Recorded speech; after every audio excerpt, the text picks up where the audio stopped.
Analisa Six here with the Lady of Leo shirt and the Sober Curator to bring you the July 2024 horoscope for the zodiac sign of Cancer for Sun and Rising placements. It's July and it's Cancer season, so happy birthday to all of the July Cancers. There's quite a few of you in my life, and you are all amazing and wonderful people that I am so grateful for. With that said, entering this Cancer season, we have a few planets. Well, we've got the sun in Cancer, obviously, because it's Cancer season. So that means the sun's in Cancer. But then we also have Venus and Mercury starting the month out in the sign of Cancer. Mercury has actually already begun moving into Leo as of the 2nd. So Mercury is about to leave your sign and enter the area of the chart that rules your money, your finances, your financial stability, security, where it's going to be for a good chunk of July. So you've had Mercury transiting your first house, which is the house that represents the identity. And so when Mercury and Venus and the sun are in the first house, there's a big emphasis on our relationship to self and how we love ourselves, how we accept ourselves, our perspectives and perception of self is highlighted. So everything's about you right now. This is all about who are you? What do you want? What are you doing with your life? What is your personal relationship to yourself? You'll kind of like see sometimes like in single people stuff is like date yourself, like that kind of stuff. And even when you're married or in a relationship, going on dates with yourself and dating yourself is also really constructive and really positive. And so having Venus here, Venus is going to be here until mid-month. This is also a really good time to date yourself, take yourself out and do things, fall in love with yourself, do any kind of rituals around self-acceptance or self-love that kind of make you feel more self-accepting too. So those are big themes for the beginning of July for the Cancer horoscope. We also have a huge emphasis on Mars and Taurus still for the first half of the month. So Mars entered Taurus last month and is transiting the area of your chart that has to do with community. So the 11th house. So your relationship to whatever communities you are involved with, whether that's, close friends or a friendship circle or any organizations that you might volunteer with or contribute to. Also, your community that you live in, if you have any kind of influence in your town or in a community somewhere. Also political community environments is where this is. And Mars here represents some kind of challenge that you're working through. And so wherever Mars is transiting, we experience a lot of action. So it could be a very social time for you, but there also could be a lot of conflict during this. Because Mars, is the planet that rules war and rules confrontation, assertion, aggression. So when Mars is passing through a community house, we could have some conflict within the community that needs to be sorted out. And it might be kind of challenging a bit of who we are within that, right? And so since you have all this energy that's pulling you towards identity and sense of self, you might be in a reflection of who am I in my community and to myself, and are these things aligned, and are they, bringing me peace and comfort and harmony? And if not, you might feel more inclined to want to spend a lot of time alone away from the community, depending on, kind of what's happening there. The other transit that we start out the month with is Neptune stationing retrograde. So Neptune stations retrograde on the 2nd, and that's happening in the area of the chart that your values and belief systems are ruled by. So it's happening in the sign of Pisces at 29 degrees of Pisces, which is the last degree of the sign. And we've had Neptune here since 2012. So I think I actually was wrong about that. One of my astrology friends said it started in 2011, and I was like, oh, there must have been a retrograde that I missed in 2011. And I've been saying that it started in 2012 because I think that's when it officially stationed. But I think that it might have started that transition into 2011, July 2011. It looks like is when it started making its way into Pisces. Oh no, it was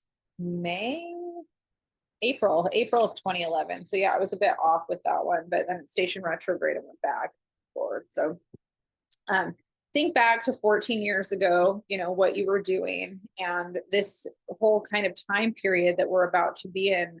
Neptune's going to be retrograde from July 2nd until December 7th, I believe. And this period is a time to reflect and review what's happened over the last 14 years in your life. There's part of the story that's wrapping up and ending. And the area of the chart that it has to do with for Cancer is the area that represents values and belief systems, long distance travel, higher education, learning, publishing, the law, things like that. So I think that with Pisces here, it's more esoteric in the sense that this has a lot to do with what your personal values and spiritual beliefs are. And so if there was something that started for you 14, 15 years ago that was big in your life, you know, around your identity and your perception of self in your spiritual beliefs specifically, that there's a part of that story that's coming kind of to an end.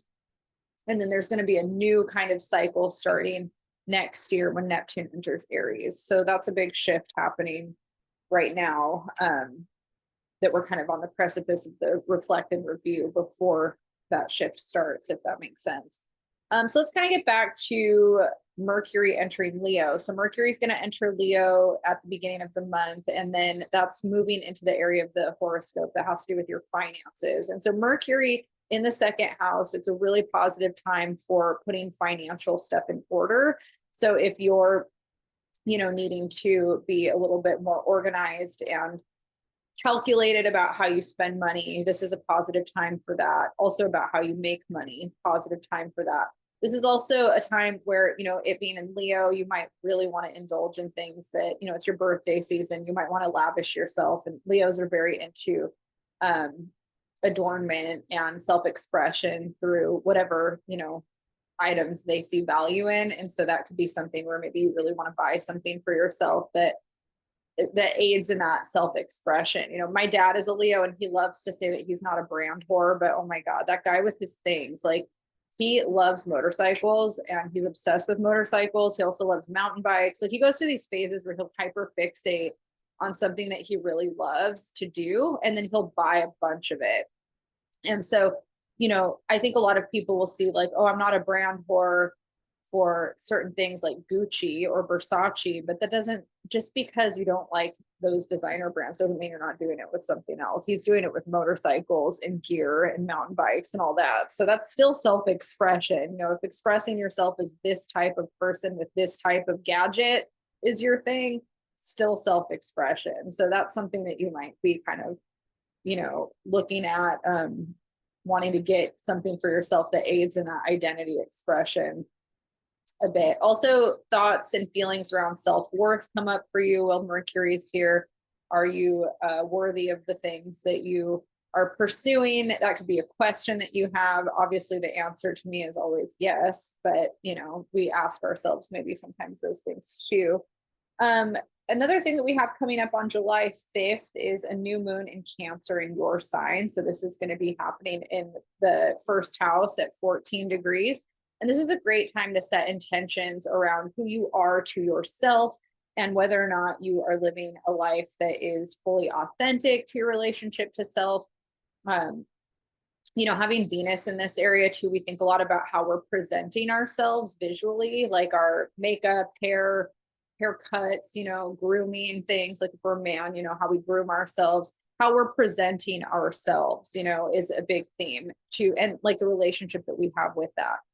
I know when Venus was passing through Leo and it was going over my son last year, which is kind of like a similar expression, I was really like, I was blonde still. And I was like, I don't know if I want to be blonde anymore. And it took me months before I went back to black hair. I hadn't had black hair and I think maybe, I don't know, it was a while. It was a long time. And I was really feeling drawn to doing it again, but it took me a while before I pulled the trigger. And that was something that was like, I kept sitting, like imagining, like, do I want to do this? Because, you know, going back to black is a commitment, right? Especially if you've been blonde, like having to do that. So there was a lot of thought process with that. But these types of transits can kind of like aid in that. Like, how are we putting ourselves together? You know, when we have Venus in the first house, it's very much, you know, am I in love with how I'm putting myself together? Another thing too, like I kept kind of obsessing over how I was, you know, adorning myself, like certain jewelry. And I got like a few piercings and things like that that I've been wanting for years, but just never pulled the trigger on. And this was like when I was having the Venus transit, this was like the time where I felt like I wanted to pull the trigger. So those are things to kind of think about I didn't pull the trigger when Venus was doing that, but it was like when it really started to enter my consciousness. So those are themes that you might have around the new moon. And while Venus is still in the sign of Cancer, after the new moon, we have Venus entering Leo and joining the Leo party with Mercury around the 11th of July. And so Venus is now going to be moving into your house of finances and hanging out with Mercury there. This is awesome for you. Venus passing through the second house is such a great transit. It brings a lot of financial abundance, opportunities, ability to organize and manage your money with Mercury here. That's, you know, positive, and it's a good financial time in terms of the horoscope.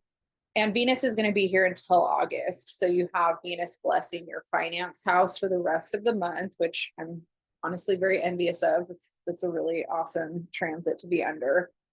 After Venus enters Leo and enters your second house, we're also going to have, let's see what happens first. I believe it's that Mars and the full moon are what happened next. So we have Mars entering Gemini on the 21st, where it's going to be for the rest of July and then all through August. And that area of the chart that's hitting for you is the area that has to do with your subconscious, where Jupiter already is transiting. I believe I talked about that a couple months ago. But Mars in the 12th house is a pretty intense transit. It can bring up a lot of things that we've been suppressing. And so if there's unresolved anger or unresolved trauma that you kind of haven't really had the brain space or capacity to deal with, when Mars enters this area of the chart, it starts to kind of rev up. You start to feel kind of like, oh, this is happening. And all this repressed anger starts to come, you know, to the surface. If you're working through stuff, if you're not working through stuff, it might stay in the subconscious and you might find yourself being reactive. And if you lack a lot of self-awareness around that, you might be like, why is this happening? So that's something to kind of be mindful of, that you're going to be working through that a lot. Mars in Gemini lends itself towards anxiety and panic attacks, things like that. So if you feel a heightened level of anxiety starting on the 21st, it's because Mars is in that part of your chart. So this is an opportunity to work on that energy for you. The 21st, we also have a full moon at 29 degrees of Capricorn. And we had on June 21st, the day that we entered Cancer season, your season, we had a full moon at 1 degree of Capricorn. And now that, 1 degree was kind of like starting a new story, starting a new cycle. And then that fully went over into now, which we're ending a cycle. I feel like I'm explaining that weirdly, but essentially the full moon last month on the 21st was starting something, manifesting something. Now this full moon is all about ending something and kind of wrapping something up so that something else can begin. And the area that those two full moons hit in the horoscope for Cancer is the area that represents relationships and partnerships. So think about the last month and kind of a relationship or partnership dynamic that has been in your ether, whether it's through work, business relationships, if it's through dating, if it's through an actual romantic partnership, and think about some of the things that you've been working through and confronting, and maybe some of the things that have been beginning and ending in that way. This is a time where if you really are ready to end something or cut the cord with a specific relationship or person, that is supported in setting intentions towards that. After that, on the 22nd, we enter Leo season. And so the sun is now going to be blessing the area of your chart that has to do with finances and material security. We're in Leo season for the next month. And then Mercury after that is going to be entering Virgo on the 26th. And Mercury in Virgo is going to be hitting the area of communication for you. This is a really positive time to get organized, especially when it comes to how you're delegating anything in your life. So if you are in a work situation where you are required to be really organized and on top of things, this is a time where, this isn't a house that represents work, it represents communication, but I'm just thinking about how a lot of times our communication in the work that we do, we're learning and growing. And so this is a time to kind of get more organized in all communication, daily routine, all of that kind of stuff will come up. It's a good time to kind of also communicate more practically and focus on analyzing a situation more for kind of the reality of all the moving parts versus just kind of throwing caution to the wind. Like your attention to detail will be emphasized during this. We also enter the Mercury retrograde shadow period. And so, you know, we're about to enter Mercury retrograde in August. So by the time that July is wrapping up, we're kind of starting to be like, okay, there's some stuff that is going haywire that we're going to be working through. All right, Cancer, that's your horoscope for July. I'm going to leave you there. If you want to book a one-on-one session with me, I'll have my email in the description box and you can shoot me an email. If you like this video, make sure to hit the like, subscribe button. And I wish you all a happy birthday, and I will see you guys in August.